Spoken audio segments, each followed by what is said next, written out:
C'est moi qui l'ai fait, c'est l'émission au travers de laquelle nous laissons nos spectateurs s'exprimer. Et dans cet épisode, nous découvrons comment notre magicien Glenn métamorphose complètement une chambre en une salle de bain. Chers amis, on va s'occuper de notre salle de bain. Allez, on y va. La baignoire, la douche, les toilettes, tous les lavabos sont en morceaux. Et je me suis aussi débarrassé des murs en maçonnerie, tant qu'à faire. Il y avait aussi d'anciens tuyaux galvanisés ici. Alors nous allons les remplacer maintenant qu'on casse tout. Oui, et comme vous pouvez le voir, ce n'est pas un luxe superflu pour remplacer ces vieux tuyaux. Ils sont complètement rouillés à l'intérieur et, oui, avec ces nouveaux tuyaux en plastique, il n'y aura plus de problème. Après les travaux de démolition, Glenn installe d'abord la ventilation au travers d'une vieille cheminée au centre de la pièce. Maintenant, il faut encore décider où tout cela doit venir. J'ai ici les dessins techniques reçus du spécialiste en salle de bain. Nous allons pouvoir ainsi indiquer où tout doit être installé, comme l'électricité, les tuyaux d'évacuation, les canalisations d'eau. Nous avons également opté pour une baignoire autoportante. Nous avons pu obtenir les mesures. Nous pouvons déjà un peu mieux voir comment tout cela va se présenter. Et maintenant, il n'y a plus qu'à mesurer, dessiner, et ensuite on pourra recommencer à casser. J'ai creusé tous les sillons. On va y mettre les câbles d'alimentation.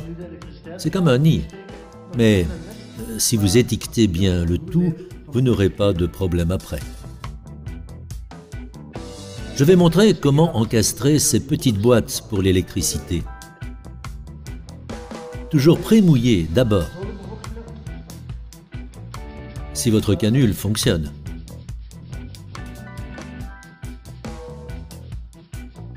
Sinon, elle aspirera l'eau de votre plâtre. Je le fais toujours avec du plâtre ordinaire. Le plus simple, c'est que... Ah, avant que j'oublie...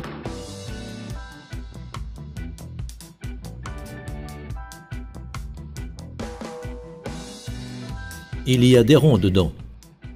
Avant de retirer le fil, retirez-les à l'avance. Sinon, vous allez avoir des difficultés par la suite.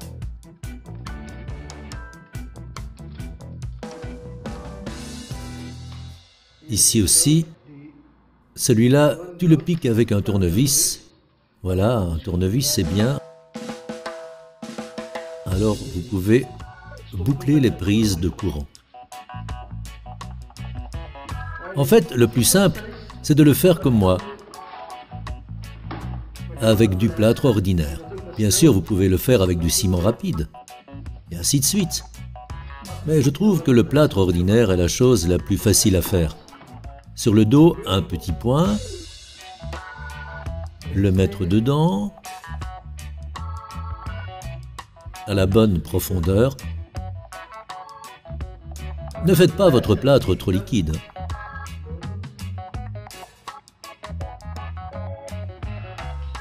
Et vérifiez avec le niveau à bulle.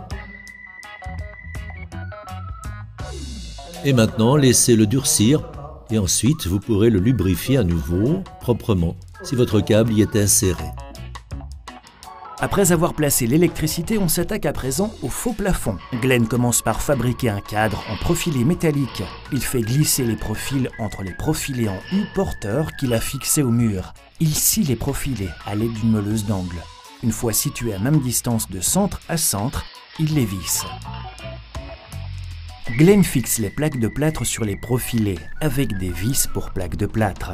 Il s'assure que la plaque se termine contre les profilés, de sorte qu'il puisse à chaque fois fixer les panneaux à 3 profilés. Voilà, c'est fait. J'ai aussi mis de l'isolant. Et maintenant, on va mettre les plaques de plâtre, les vertes, qui conviennent pour la salle de bain. On va tirer notre plan avec ce truc. La troisième main, comme on dit. Mais c'est un travail quand même. Quand on est deux, c'est mieux de le faire à deux.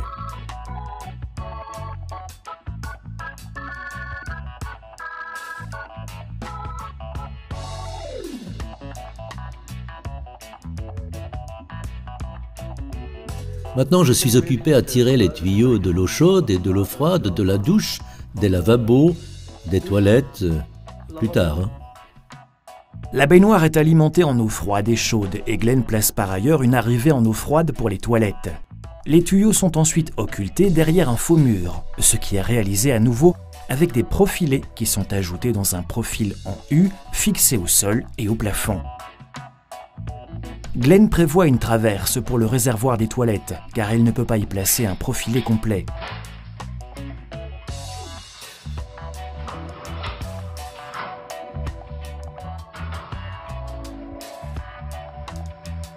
Après une dernière vérification, il visse le tout.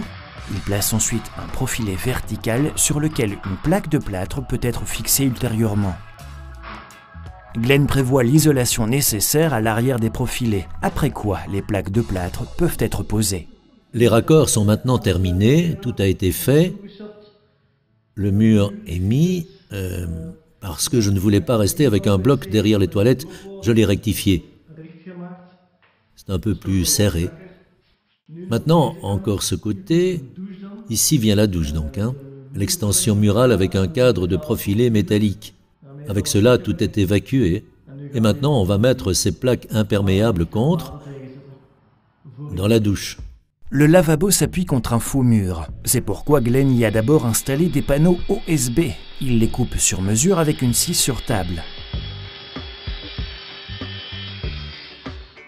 Il place une double couche de panneaux transversalement pour assurer une résistance optimale.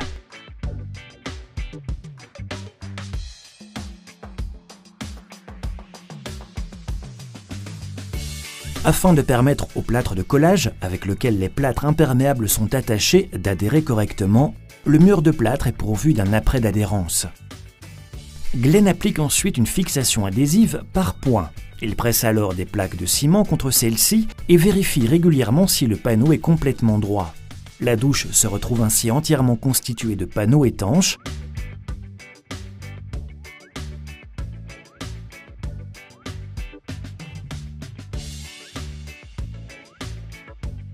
Glenn visse également les mêmes panneaux sur le faux mur à côté de la douche.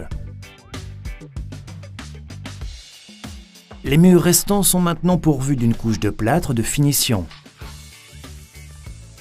Le plâtre est alors soigneusement épongé et frotté avec un racloir de plâtre afin que le mur devienne parfaitement lisse.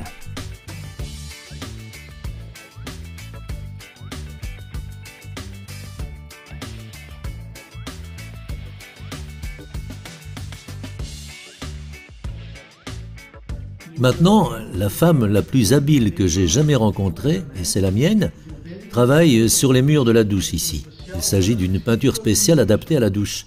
Une avec 2 couleurs, mais avec une technique spéciale. C'est posé avec une palette et ensuite c'est épongé. Mais cela donne vraiment un aspect béton. Mais tu en fais ce que tu veux, Et c'est vraiment magnifique. Oui. Et complètement imperméable. C'est aussi très important, n'est-ce pas? Bon, le sol. Là, nous allons carreler. Pour la salle de bain, nous avons choisi un aspect bois, imitation parquet. Ils ont une taille différente de celle à laquelle nous sommes habitués. 1,14 m sur 20. Nous allons expliquer cela avant de commencer à les coller. Avant que Glenn ne se mette au travail, il gratte toutes les irrégularités telles que des morceaux de plâtre du sol avec un couteau à décapage. Le sol est ensuite complètement nettoyé, d'abord avec une brosse et ensuite avec une serpillière humide. Glenn coupe ensuite le carrelage sur mesure avec une meuleuse d'angle. Oui, si vous n'aimez pas faire ça avec un petit disque comme celui-ci, vous pouvez aussi le faire avec un coupe-carreau ordinaire. Pour cela, Glenn va d'abord mesurer la taille du carreau. Il continue cette mesure sur tout le carrelage avec une équerre. Il réalise ensuite une découpe avec le coupe-carreau. Il peut ensuite rompre la tuile d'un simple petit coup.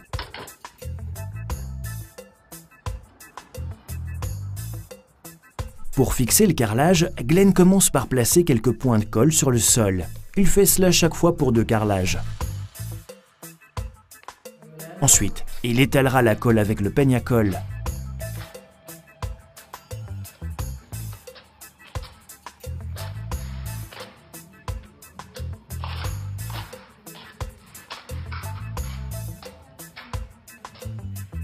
Et enfin, il frotte la colle à un angle de 45 degrés.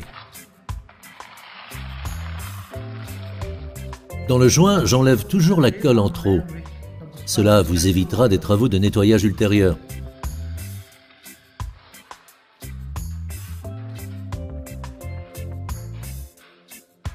Je colle mon carrelage en double. Cela donne une meilleure adhérence.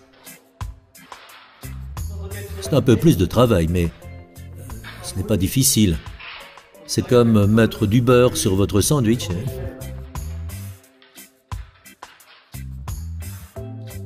Glenn place soigneusement le carreau dans le lit de colle et nettoie immédiatement les taches de colle.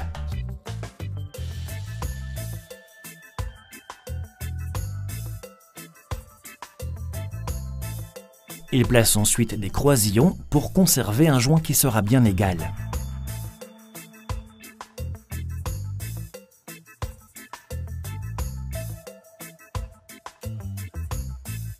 Voilà, le sol est terminé. Il a été rejointoyé. Maintenant, nous allons placer le bain, les toilettes. Les robinets et le bac de douche ne sont pas encore arrivés. Le panneau de douche, le lavabo. Ici, nous allons placer une autre prise de courant et un interrupteur. Puis l'extraction pour l'air humide. Et placer des lampes. Et après, c'est fini. La première tâche consiste à installer et connecter le bain. Ensuite vient le radiateur.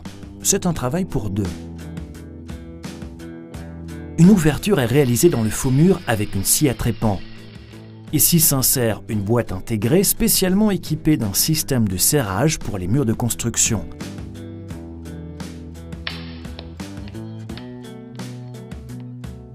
On coupe l'électricité pour que l'interrupteur puisse être relié.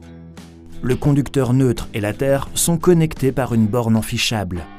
Glenn connecte les fils de phase à l'interrupteur, après quoi il resserre fermement la connexion. L'interrupteur peut ensuite être fixé dans le mur. En réactivant l'électricité, l'éclairage peut être testé.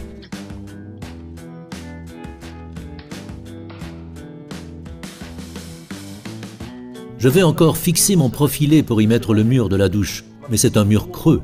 Alors nous allons utiliser ces chevilles spéciales pour cela. Parce qu'une telle vitre de douche est assez lourde, elle doit être fermement fixée.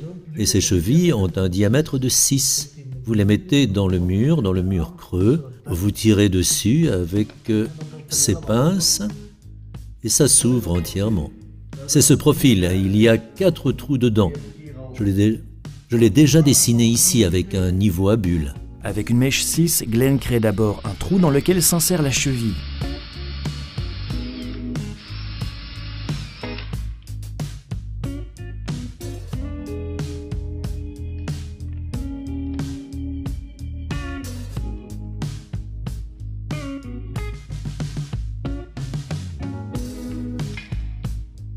Avec la pince appropriée, la cheville s'étend derrière le mur.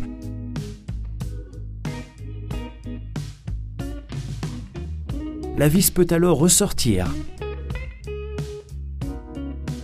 Avec celle-ci, Glenn visse le profilet au mur. Une fois que le profilet est fixé, la paroi de verre peut se placer. Et c'est plutôt une tâche pour au moins 2 personnes. Un joint se place ensuite entre le profilet et le verre pour rendre ce mur totalement étanche. Et la salle de bain est achevée et avec du style. Vous aussi, vous avez réalisé une rénovation dont vous êtes fiers. Eh bien, envoyez-la sans hésiter à cmoi@debit.be.